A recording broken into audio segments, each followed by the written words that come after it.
오늘 에베소서 6장은 우리가 너무 익숙한 말씀이죠.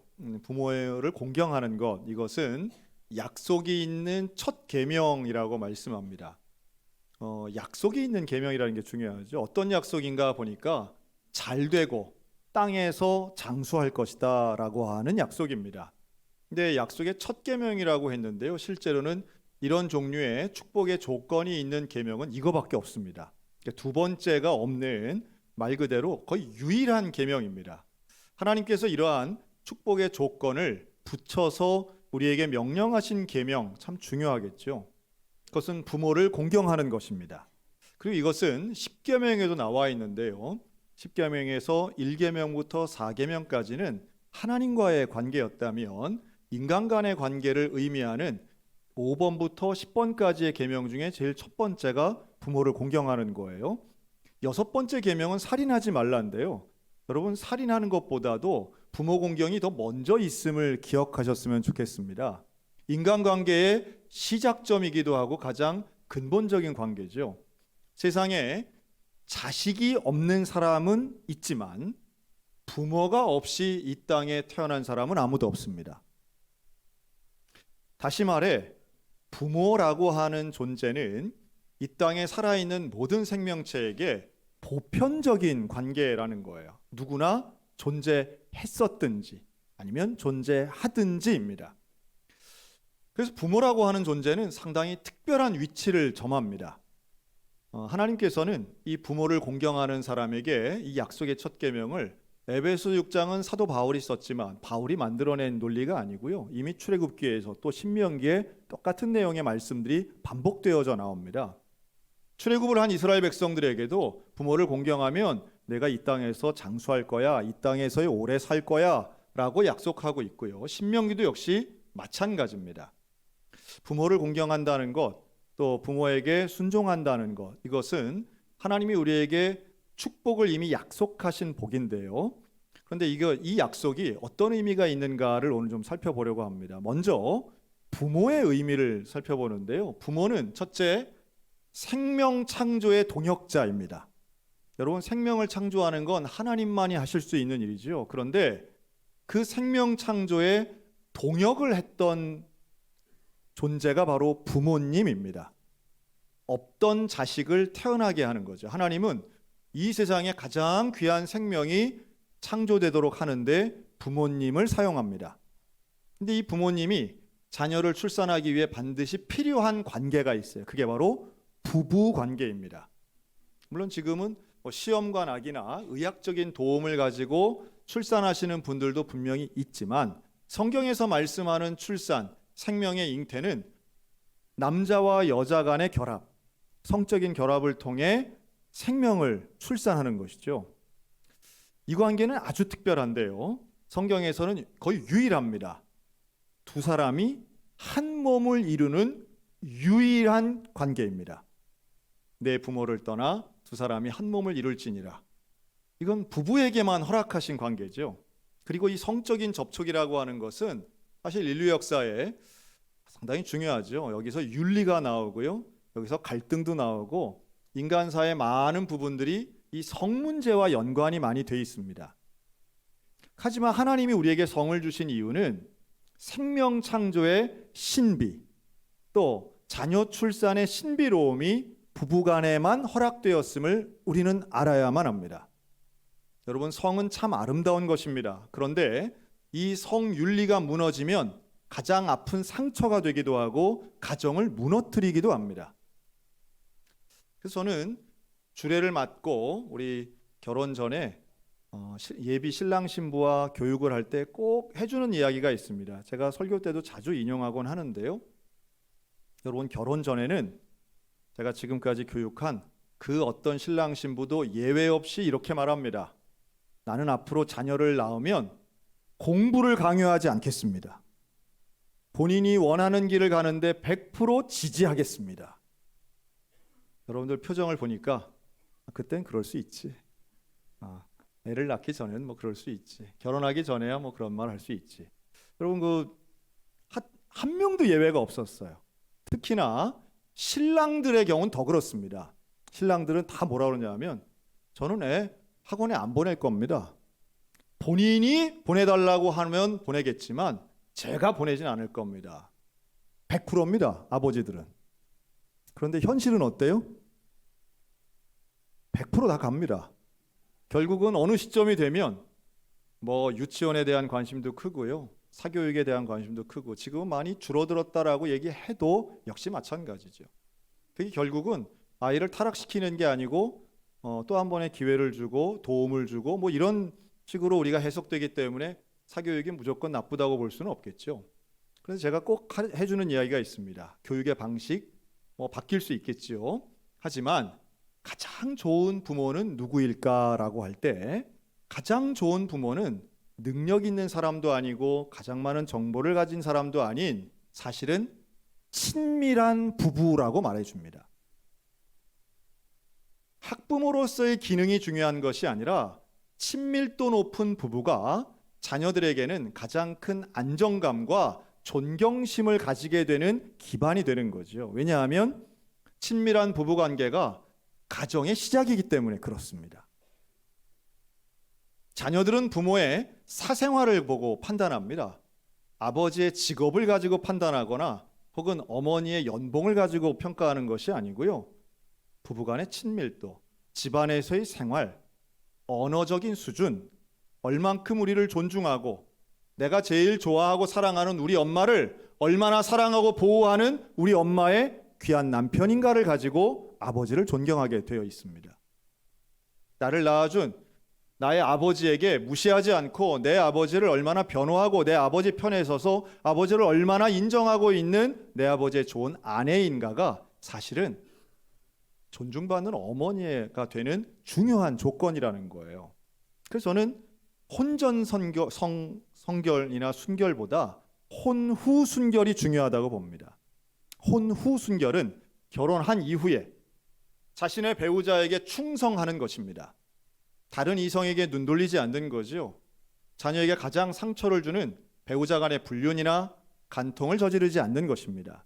음란한 죄, 가정에서의 폭력과 마찬가지로 사회 속에서 저지르는 음란의 죄는 가정에는 치명적입니다. 그런 음란의 죄를 범하지 않고 가정을 지켜내는 것, 부부간에 마땅히 해야 할 일이고 자녀들에게는 보여줘야 할 부모의 모습입니다. 우리 믿음의 가정들 속에 이러한 혼후 순결을 통해 자녀들에게 존경받고 존중받는 아름다운 부부들이 되시기를 주님의 이름으로 축복합니다. 세상에서는 너무 잘못된 가치관을 가르치죠. 100세 시대에 어떻게 한 명하고 한 30살쯤 결혼했다 치고 한 명하고 어떻게 70년을 사냐? 사랑을 어떻게 유지할 수 있느냐? 저는 오히려 거꾸로 질문하고 싶습니다. 그러면 10년마다 파트너를 바꾸면 즐거울까요? 행복할까요? 그렇지 않아요. 여러분, 그건 상당히 거짓된 주장입니다. 그것은 제가 보는 한은 사단의 전략입니다. 가정을 깨려고 하는. 마치 불륜이 당연한 것인 양, 바람 피우는 건 일상인 양 이야기하는 통계나 가치관들은 정말 잘못된 것입니다. 이 땅에 살아가는 모든 생명체는 평생 한 명의 성적인 파트너와 함께 살 때에 가장 큰 행복도를 유지할 수 있습니다. 그리고 성경적인 입장에서 본다면 그 세상 누구도 나누지 못할 가장 아름다운 관계가 부부의 관계일진데 평생을 오랫동안 서로 사랑하는 오랜 부부의 관계는 가장 아름다울 수 있습니다. 그리고 그 가운데에서 살아가는 화목한 가정이야말로 오늘 본문이 이야기하고 있는 땅에서 잘 되는 길입니다. 여러분, 무엇이 잘 되는 것이겠습니까? 가정 안에서 서로 사랑하고 화목하는 게 잘 되는 것 아니겠어요? 여러분, 이게 하나님이 오늘 우리에게 약속하시는 복 중에 복인 줄로 믿습니다. 하나님이 함께 하시는 거죠. 친밀한 부부가 좋은 부모가 되듯이 이 부모에게는 생명 창조의 신비감과 함께 또 하나는 자녀 양육에 위탁받은 청지기들이라고 하는 위치가 있습니다. 부모는 자녀 양육의 청지기예요. 자녀를 양육하고 출산 이후에 보호하면서 잘 가르쳐야 될 책무가 있습니다. 이게 보통 어려운 게 아닙니다. 상당히 힘들죠. 특별히 자녀가 어렸을 때는 잠도 잘 못 잡니다. 물리적으로 참 피곤해요. 그런데 품속의 자녀가 자라기 시작하면 결국은 나의 통제 밖으로 나가게 됩니다. 양육하는 거 쉽지 않습니다. 또 건강한 자아를 가지게 키운다는 것도 역시 쉽지 않습니다. 그런데 성경은요, 그 양육의 방법으로 훈계를 제안합니다. 그걸 우리는 훈육이라고 하죠. 좋은 것을 제공해 주는 것도 필요하지만 옳지 않은 것에 대해서 지적하고 금지하는 것도 필요하다는 뜻이에요. 잠언에 보면 놀랍고 충격적인 표현들이 있습니다. 자녀에게 자녀를 때리는 것을 두려워하지 말라는 구절도 있고요. 매를 아끼는 자는 그의 자식을 미워한다는 구절도 있습니다. 어떻게 보면 요즘 가치관하고는 좀 다르네. 어떻게 때려 매를 댈 수가 있어? 라고 생각하실진 모르겠으나 그만큼 훈계하라는 거예요. 여러분, 오늘날에는요, 하여튼 인권이 발달해서 그런지는 모르겠는데 가족 안에서 권위가 사라져 있는 가정들이 많습니다. 권위주의는 나쁜 거예요. 권위주의는 일방적이고 협력적이지 않고 일방적인 권위주의는 나쁘지만 그렇다고 해서 권위 자체가 사라진 것은 역시 무질서하기 때문에 좋지 않습니다. 예를 들면 이런 거예요. 여러분, 가정 안에서 누가 제일 먼저가 돼야 되겠습니까? 가족들이 어디 밥 먹으러 갈 때 누가 선호하는 메뉴로 가야 될까요? 그렇죠? 네. 그럴 때 아예 물론 골고루 한다 하는 가정들도 있을 수 있겠죠. 지난번에는 엄마가 원하는 데 갔으니 이번에는 아들이 원하는 데 갈 수도 있을 겁니다. 그런데 항상 괜찮아, 엄마 아빠는 아무거나 먹어도 돼, 니들 원하는 거 갈래, 듣기엔 상당히 근사해 보이지만 결정권을 자녀들에게만 주는 가정은 불안할 수 있습니다. 왜냐하면 정말 중요한 순간, 권위가 작동해야 할 훈계의 순간에는 권위가 통하지 않고 훈계가 통하지 않을 위험이 있기 때문이에요. 결국 훈계는 권위자에 의해서 주어집니다. 한마디 말을 하더라도 우리가 소위 말한 전문가의 권위가 있잖아요. 한 분야에 전문가는 권위가 있는 거예요. 여러분, 가정 안에서 누가 권위자가 되어야 하겠습니까? 대부분은 가장이 그런 권위가 있어야만 합니다. 그런데 어느 순간 부부의 관계가 깨어지든지 자녀들 앞에서 그 배우자의 권위를 허물어뜨리는 분들 가끔 보게 돼요. 제가 한 방송에서 이렇게 본 내용인데요. 이러더라고요. 아들이 엄마에게 이렇게 말하면, 엄마, 이거 빵이 좀 상한 것 같은데 이거 먹어도 될까? 그럴 때 엄마가 그러죠. 그거 냉장고에 넣어놔. 괜찮아. 아빠 주면 돼.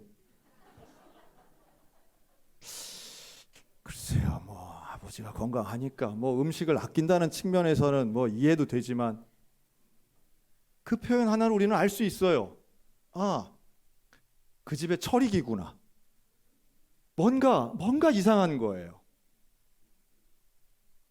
뭘 이야기를 하면 권위가 있어야 되는데, 말이 통해야 되는데, 야, 아빠 말 들을 거 없어. 그 인간은 결혼 전부터 거짓말만 하고 지금도 맨날 나가면 뻥이야. 이러면 되겠습니까? 여러분, 같은 말을 하더라도요, 권위를 세워주는 말이 있어야 됩니다. 가정 안에서 배우자, 남편이든 아내든 그러한 권위를 세워주는 말과 행동과 태도는 자녀의 유익을 위해 너무 중요합니다. 여러분, 그래야 공경이라고 하는 오늘 본문의 가치가 실천될 수 있는 거예요. 너무 인권이 중요하다 보니까 다 똑같다고 생각해요. 그렇지 않습니다. 어떻게 다 똑같습니까? 마치 친구처럼 지내는 것이 근사한 일인 양 생각하시는 분들이 있습니다. 친밀한 것과 친구는 조금 다릅니다. 부모 자식 간에 친구가 될 수는 없다고 봅니다. 친구처럼 친밀한 것은 좋겠지요. 그러나 친구처럼 서로 동등하다고 생각한다면 그 가운데 훈계와 권위는, 그리고 공경의 태도는 갖기 어려워질 것입니다. 같은 말을 하더라도, 야, 우리가 이렇게 사는 것은 다 너희 엄마 덕분이야. 네 엄마가 새벽마다 기도하니까 우리 집이 이렇게 건강하게 살 수 있는 거야. 아빠가 나가서 얼마나 고생하는 줄 아느냐? 아버지를 존경해야 된다. 아버지가 하는 일 때문에 우리가 이렇게 건전하게 살 수 있는 거야. 참으로 바쁘고 힘들기 때문에 너와의 약속을 오늘은 못 지켰지만, 그러나 지금 아버지는 더 힘들어 하신다. 아버지가 직장에서, 회사에서 온갖 수모를 당하면서도 참는 것 우리 때문이야. 우리라도 아버지를 지지해야 돼. 글쎄요.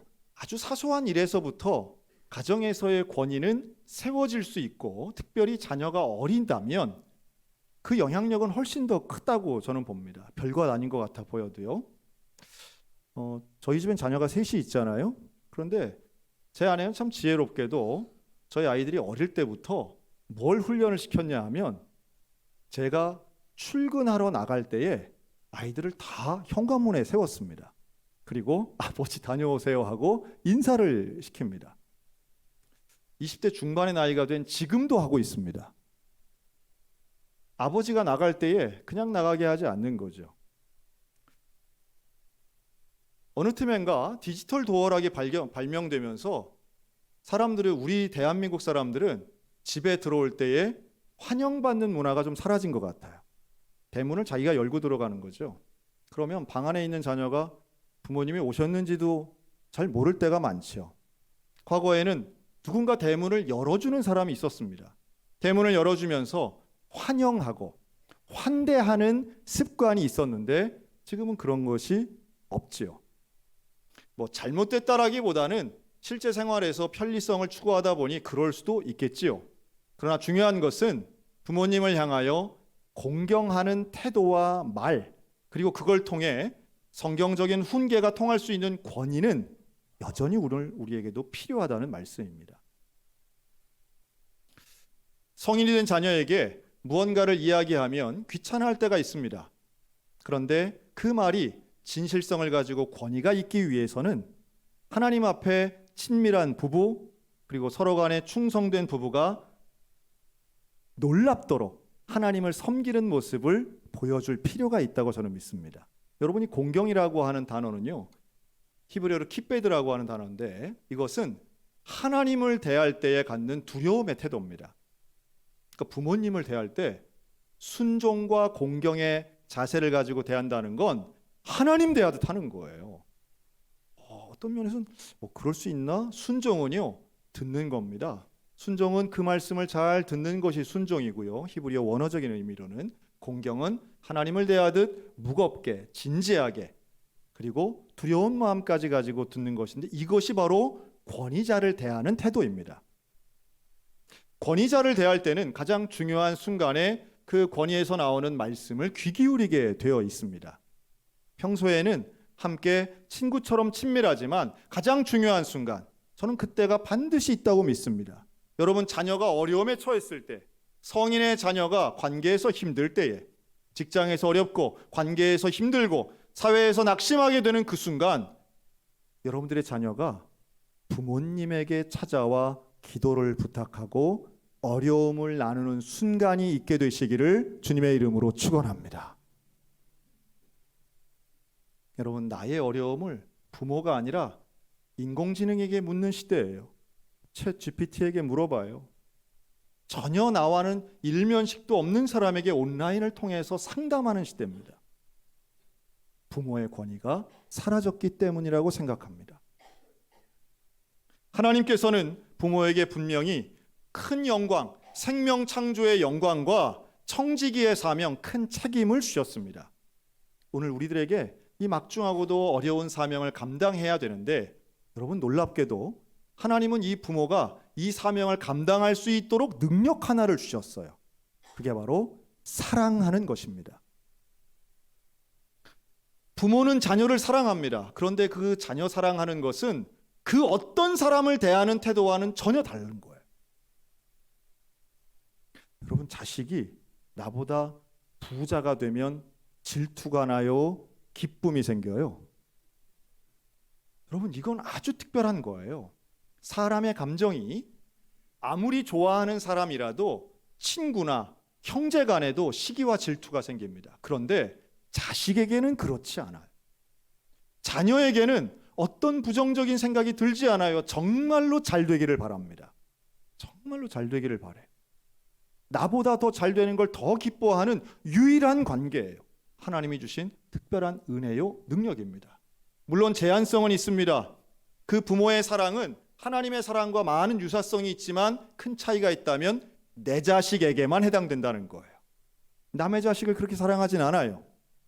그래서 위험도가 있습니다. 내 자녀만 사랑하기 때문에 자칫 잘못하다간 이기적이거나 삐뚤어진 사랑이 될 수도 있습니다.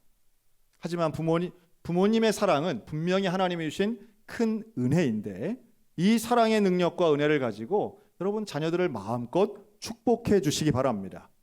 그리고 자녀들이 정말 잘 되기를 바라신다면 오늘 이 약속이 있는 첫 계명이 지켜지는 가정이 되도록 기도하시기 바라요. 너무 놀랍죠?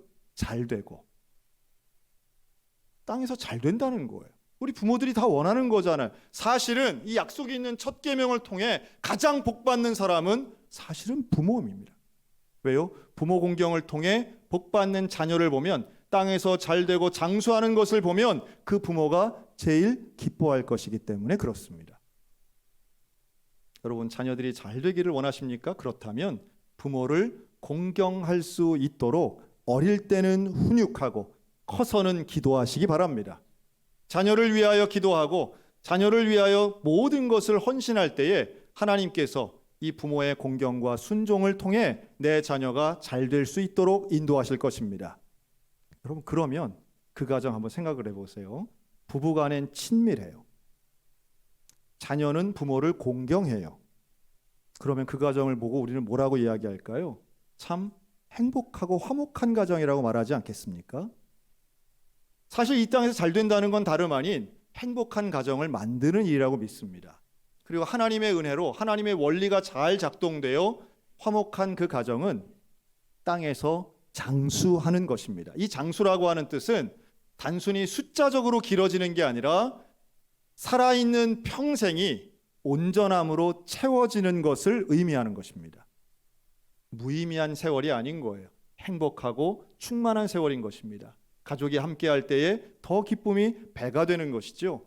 부모와 함께하는 시간을 만족해하는 자녀들, 또 부모를 자랑스러워하는 자녀들, 자녀와 함께하는 그 시간이 좀 더 풍요로운 시간들. 여러분 이게 대를 이어 내려간다면 더 아름답게 되겠죠. 여러분 여기 있는 우리 모두에게 손자 손녀들이 있다면 화목하고 믿음이 있는 순종과 공경의 조부모님과 조손간이 되시기를 주의 이름으로 축복합니다. 또 할 수만 있다면 증손주들과도 좋은 관계가 있으시기를 바랍니다. 할 수 있다 생각하시고 조금만 더 살면 됩니다. 하나님이 부어주시는 귀한 은혜를 믿음 가운데 가지고 순종과 공경을 가지고 땅에서는 잘 되고 장수하는 가정, 그 기간이 하나님 보시기에 사람 보기에 후손들 보기에 너무도 아름답고 자랑스러운 가정, 부부간에는 친밀하여 서로 간에 존경하고 사랑하여 평생토록 아름다운 모습을 후손들에게 보여주는 믿음의 가정, 우리 소양교회 모든 가정들 이렇게 온전한 믿음의 가정들이 되어서 순종과 공경의 원리가 작동되는 복된 세월 사시기를 주님의 이름으로 축원합니다.